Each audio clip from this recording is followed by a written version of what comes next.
നമ്മളിന്ന് ഡ്രാമയിലെ കുറച്ച് ടേംസ് ആണ് പഠിക്കാൻ പോകുന്നത്. ഓക്കെ, അപ്പോൾ ഡ്രാമ എന്നാൽ എന്താണ്? Drama is meant to be performed before an audience by actors on a stage. അതാണ് ഡ്രാമ. ഡ്രാമ എന്ന് പറയുന്നത് അതൊരു ലിറ്ററേച്ചറാണ്, ഒരു സാഹിത്യമാണ്.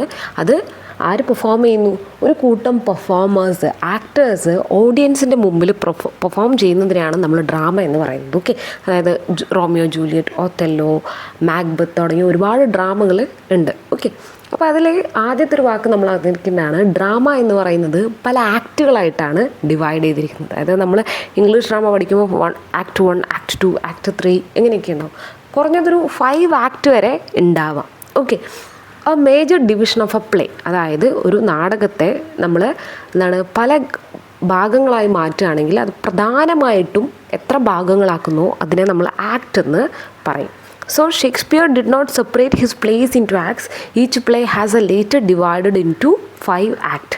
അതായത് ഷേക്സ്പിയർ ഡ്രാമകൾ എഴുതുമ്പോൾ അങ്ങനെ ആക്ടുകളായി ചെയ്തിരുന്നില്ല, പിന്നീടാണ് അത് ഡിവൈഡ് ചെയ്തതെന്നാണ് പറയുന്നത്. Okay, so act can contain 1 or more scenes. അതായത് ഒരു ആക്റ്റിൽ തന്നെ ഒരുപാട് സീനുകൾ നമുക്ക് കാണാൻ വേണ്ടി സാധിക്കും. ഓക്കെ, അതായത് ഒരു ഡ്രാമ നടക്കുകയാണ്, അതിൽ ഫസ്റ്റ് ആക്ട് എന്ന് പറയുന്നത് ഒരു വലിയ സെഷനായിരിക്കും. അതിൽ തന്നെ പല സ്ഥലത്ത് വെച്ച് പല ക്യാരക്ടേഴ്സ് സംസാരിക്കുന്ന പല സിറ്റുവേഷൻസാണ് എന്ത് സീൻ എന്ന് പറയുന്നത്. ഓക്കെ, അപ്പോൾ അതിൽ ഒരു സീൻ ഉണ്ടാവാം, ഒരുപാട് സീനുകൾ ഉണ്ടാവാം.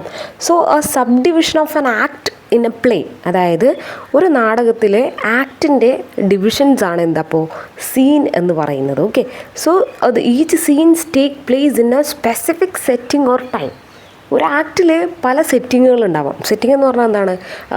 The background and the atmosphere. ഇതൊക്കെ ചിലപ്പോൾ എന്താണ് ഒരു പാലസിലെ കിങ് ഇരിക്കുന്ന റൂമായിരിക്കാം ഒരു സീനിലുണ്ടാവുക. അതേസമയം അടുത്ത സീൻ എന്ന് പറയുന്നത് ഗാർഡൻ ആയിരിക്കും. ഓക്കെ, അപ്പോൾ സീൻ എന്ന് പറയുന്നത് എന്താണ്? ഡിഫറെൻറ്റ് സെറ്റിംഗ് ആയിരിക്കും. പക്ഷേ ഇതൊക്കെ എന്തിലുണ്ടാവാം?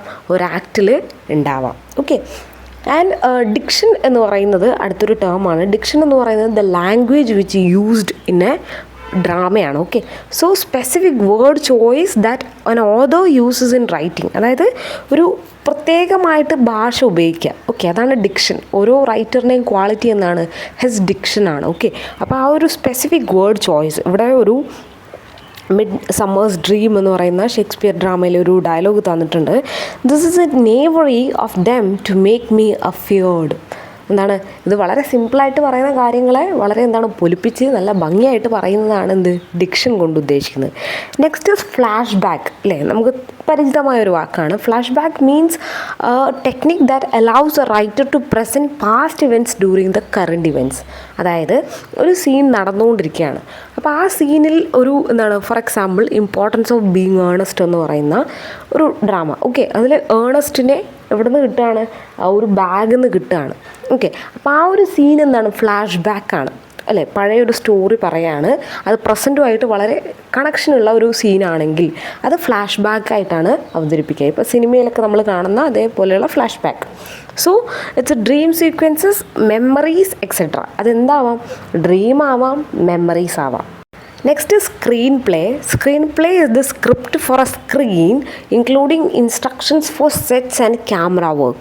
Screenplay എന്ന് പറയുന്നത് സ്ക്രീനിൽ അവതരിപ്പിക്കുമ്പോൾ, ഇപ്പോൾ ഒരു സിനിമയൊക്കെ ആണെങ്കിൽ എന്ത് ചെയ്യും?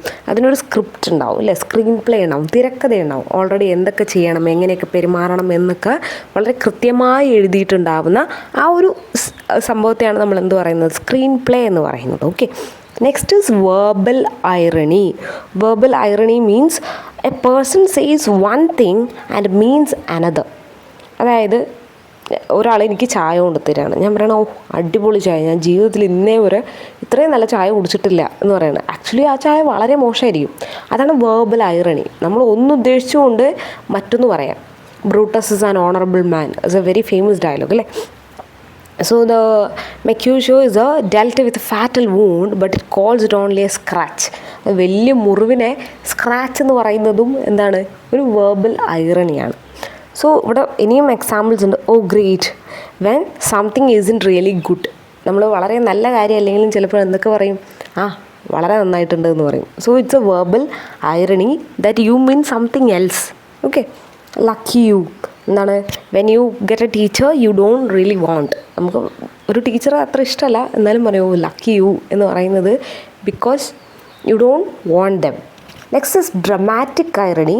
വെർബൽ ഐറണി എന്ന് പറയുന്നത് എന്താണ്? വാക്കൊന്ന് ഇന്നർ മീനിങ് ഒന്ന്. ഇവിടെ ഡ്രമാറ്റിക് ഐറണി കൊണ്ട് ഉദ്ദേശിക്കുന്നത് the audience has important information that characters in a literary work do not have. അതായത് ഡ്രമാറ്റിക് ഐറണി കൊണ്ട് ഉദ്ദേശിക്കുന്നത് ക്യാരക്ടറിന് കാര്യം അറിയണമെന്നില്ല. ഓക്കെ, ഡ്രാമ നടക്കുകയാണ്, അതിൽ പ്രധാന കഥാപാത്രത്തിന് അവിടെ നടക്കുന്ന സംഭവങ്ങൾ എന്താണെന്ന് അറിയില്ല, പക്ഷെ ആർക്കറിയാം? ഓഡിയൻസിന് അറിയാം. Okay, that is dramatic irony. അപ്പോൾ എന്തുണ്ടാവും? ഓഡിയൻസിൻ്റെ ഉള്ളിൽ ഒരു ക്യൂരിയോസിറ്റി ഡെവലപ്പ് ആവും. അയ്യോ, ആ ക്യാരക്ടറിന് അറിയില്ലല്ലോ നെക്സ്റ്റ് എന്താ സംഭവിക്കാൻ പോവുക എന്നുള്ളത്. So the example is the audience know that Juliet is only sleeping but Romeo thinks she is dead. അതായത് റോമിയോ ജൂലിയറ്റിൽ എന്ത് ചെയ്യുന്നുണ്ട്? ജൂലിയറ്റ് റോമിയോ കാണാൻ വരുന്നുണ്ട്, എന്നിട്ട് she having a thing and she fell asleep. അപ്പോൾ റോമിയോ അത് കാണുമ്പോൾ വിചാരിക്കുന്നത് എന്താണ്? ഷീ ഈസ് ഡെഡ് എന്നാണ്. പക്ഷേ ഓഡിയൻസിന് എന്തറിയാം? അവൾ അങ്ങനെ എന്തോ കഴിച്ചിട്ടാണ് ഉറങ്ങുന്നതെന്ന് അറിയാം. Okay, so this is called a dramatic irony. Next is aside, very important.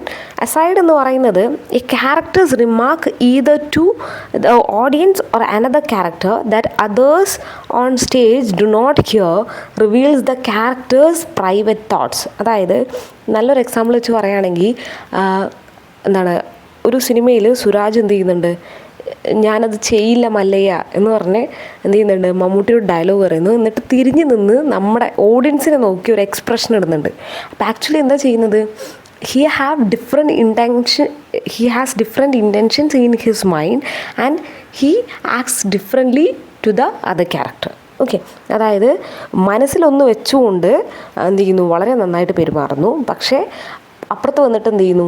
അത് ആ യഥാർത്ഥത്തിൽ ഉള്ളിലുള്ള കാര്യം പുറത്ത് പറയുന്നു. ഓക്കെ, സോ ക്യാരക്ടർ എന്ത് ചെയ്യുന്നു? സംസാരിച്ചുകൊണ്ട് പറയാണ്. ഒരു സൈഡ് പോയി ക്യാരക്ടർ തൻ്റെ മനസ്സിലുള്ള കാര്യം ഓപ്പണായിട്ട് പറയുന്നു, പക്ഷേ മറ്റ് ക്യാരക്ടേഴ്സിന് അതറിയില്ല, ഓഡിയൻസിന് അതറിയാൻ വേണ്ടി പറ്റും. അത് പ്രധാനമായിട്ടും ആ ഒരു ക്യാരക്ടറിൻ്റെ ഉള്ളിലുള്ള ഇമോഷൻസ് ആയിരിക്കും വരിക. ഇതേപോലെ തന്നെ ഒരു കാര്യമാണ് സോളിലോക്കി എന്ന് പറയുന്നത് speech is given by a character alone on a stage that lets the audience know that the character is thinking or feeling. For example, to be or not to be എന്ന് പറയുന്ന ഒരു ഹാംലെറ്റിൽ എന്ത് ചെയ്യുന്നുണ്ട്? Prince Hamlet ഒരു speech നടത്തുന്നുണ്ട്, അല്ലെങ്കിൽ സ്റ്റേജിൽ ഒറ്റയ്ക്ക് നിന്ന് തൻ്റെ ഉള്ളിലുള്ള കാര്യങ്ങളൊക്കെ പറയുന്നുണ്ട്. To be or not to be, ഞാൻ എന്താണ് കൊല്ലണോ വേണ്ടയോ, ഇല്ലെങ്കിൽ എന്താ അവിടെ നടക്കാൻ പോകുന്നത് എന്ന് പറഞ്ഞ് ഒരു കൺഫ്യൂഷൻ ആരുടെ ഉള്ളിലുണ്ട്? ഹാംലെറ്റിൻ്റെ മനസ്സിൻ്റെ അകത്തുണ്ട്. So he openly tells to the audience but no one else knows about it. Okay, അതായത് ക്യാരക്ടർ തൻ്റെ ഉള്ളിലുള്ള കാര്യങ്ങൾ, തിങ്കിങ്, ഇമോഷൻസ് ഒക്കെ തന്നെ ഓഡിയൻസിൻ്റെ മുമ്പിലേക്ക് ഷെയർ ചെയ്യുന്നു, മറ്റ് ക്യാരക്ടേഴ്സുമായിട്ട് ബന്ധമില്ലാതെ. ഓക്കെ, അവർക്കൊന്നും മനസ്സിലാവില്ല. ഓക്കെ, അപ്പോൾ അത് ഉള്ളിലുള്ള ഇമോഷൻസാണ് എന്ത് ചെയ്യുന്നത്? ഫീലിങ്സ് ആണ് സോളിലോക്കിയിലൂടെ പുറത്തു വരുന്നത്. അസൈഡ് എന്ന് പറയുന്നത് സ്റ്റേജിൽ മറ്റ് ക്യാരക്ടേഴ്സ് ഉണ്ടാവുമ്പോൾ തന്നെയാണ് എന്ത് ചെയ്യുന്നത്? ആ ക്യാരക്ടേഴ്സ് കേൾക്കാണ്ട് തൻ്റെ ഇമോഷൻസ് പറയുന്നത്. സോളിലോക്കി ആവുമ്പോൾ the characters alone in the സ്റ്റേജിൽ ഒറ്റയ്ക്ക് നിന്ന് തൻ്റെ ഇമോഷൻസ് പ്രകടിപ്പിക്കുകയാണ് ചെയ്യുന്നത്. ഒരു ലോങ് സ്പീച്ച് ആയിരിക്കും. Next is pun or a word play. പണ്ണെന്ന് പറയുന്നത് വേർഡ് പ്ലേ ആണ് ഉദ്ദേശിക്കുന്നത് കേട്ടോ. The humorous play or on 2 or more meanings of the same word and on the different words with the same sound. അതായത് വാക്കുകൾ ഉപയോഗിച്ചുള്ള ഒരേ വാക്ക് ഉപയോഗിച്ച് പല മീനിങ്ങിലുള്ള കാര്യങ്ങൾ പറയുകയാണ് ചെയ്യുന്നത്. He drove his expensive car into tree and found out how the Mercedes Benz. Okay, a baker stopped making donuts and after he got tired of hole എന്ന് പറയുന്നതിന് പകരം ഹോൾ ഉപയോഗിക്കുന്നു. അതിൽ മെർസിഡീസ് ബെൻസ് ആണ്, അത് Benz എന്ന് പറയുന്നു. അതെന്താണ്? അവിടെ ഒരു വേർഡ് പ്ലേ ആണ് ഉദ്ദേശിക്കുന്നത്. ഓക്കെ, സോ ഇവിടെ അടുത്തൊരു example, the raisins wind about how he couldn't achieve greatness. Raisin greatness എന്ന് പറയുന്നത് അതുപോലെ ഉദ്ദേശിക്കാം. അടുത്തത് stage direction, which means the instructions about the appearance and actions of characters, sets, props, costumes, sound effects and lighting of for a play. അതായത് സ്റ്റേജിലെ arrangements ആണ് stage directions കൊണ്ട് ഉദ്ദേശിക്കുന്നത്. Oxymoron എന്ന് പറയുന്നത് it's a figure of speech which use to say contradictory things together. Okay, അതായത് വ്യത്യസ്തമായ രണ്ട് കാര്യങ്ങൾ ഒരുമിച്ച് പറയുന്നു, ഓപ്പോസിങ് ആയിട്ടുള്ളത്. Brawling love, loving hate, heavy lightness, black and white, sick health. Okay, അതുപോലെ ഓപ്പോസിറ്റ് ആയിട്ടുള്ള രണ്ട് കാര്യങ്ങൾ ഒരുമിച്ച് പറയുന്നു. ബിറ്റർ, സ്വീറ്റ് അല്ലേ, രണ്ട് ബന്ധമില്ലാത്ത കാര്യങ്ങളാണ് പക്ഷെ ഒരുമിച്ച് പറയുന്നു. അതുപോലെ next is dialogue and monologue. Dialogue എന്ന് പറയുന്നത് രണ്ട് പേരോ കൂടുതൽ ആൾക്കാർ സംസാരിക്കാനാണ് ഡയലോഗ് എന്ന് പറയുക. At the same time monologue is a speech by one character. ഒരാൾ ഒറ്റയ്ക്ക് നിന്ന് പറയുന്നതാണ് മോണോലോഗ്. എക്സാമ്പിൾസ് അസൈഡ്, സോളിലോക്കി, ഇതൊക്കെ തന്നെ മോണോലോഗാണ്. Next is a comic relief. Comic relief എന്ന് പറയുന്നത് ട്രാജഡീസ് ഒക്കെ ഉണ്ടാവും ഡ്രാമയിൽ. വളരെയധികം നമ്മളെ പിടിച്ച് കുലുക്കുന്ന സീനുകളൊക്കെ ഉണ്ടാവും. പക്ഷേ പെട്ടെന്ന് തന്നെ ആ സീനിന് ശേഷം വരുന്നത് ഒരു കോമിക് സീനായിരിക്കും, നമ്മളെ ഒന്ന് റിലാക്സ് ചെയ്യാൻ വേണ്ടി അല്ലേ. സിനിമയിലായിക്കോട്ടെ വലിയ അടിയൊക്കെ നടക്കുന്ന സിനിമ ആയിരിക്കും, പക്ഷേ പെട്ടെന്നായിരിക്കും അതിലൊരു കോമഡി സീൻ വരിക. എന്തിനാണത്? It is for a comic relief.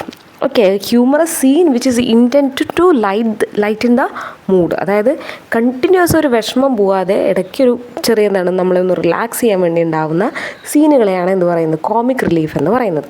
അടുത്ത സ്ക്രിപ്റ്റ് എന്ന് പറയുന്നത് ടെക്സ്റ്റ് ഓഫ് എ പ്ലേയുടെ ടെക്സ്റ്റിനെയാണ് സ്ക്രിപ്റ്റ് എന്ന് പറയുന്നത്. അതിൽ ഡയലോഗും സ്റ്റേജ് ഡയറക്ഷനും സീൻ ചേഞ്ചസും ഒക്കെ തന്നെ ഉണ്ടാവും. ഓക്കെ, ഇത്രയാണ് പ്രധാനമായിട്ടുള്ള ടേംസ് ആയിട്ട് പറയാനുള്ളത്. ഇത്രയും ഭാഗം മനസ്സിലായെന്ന് വിചാരിക്കുന്നു. Thank you.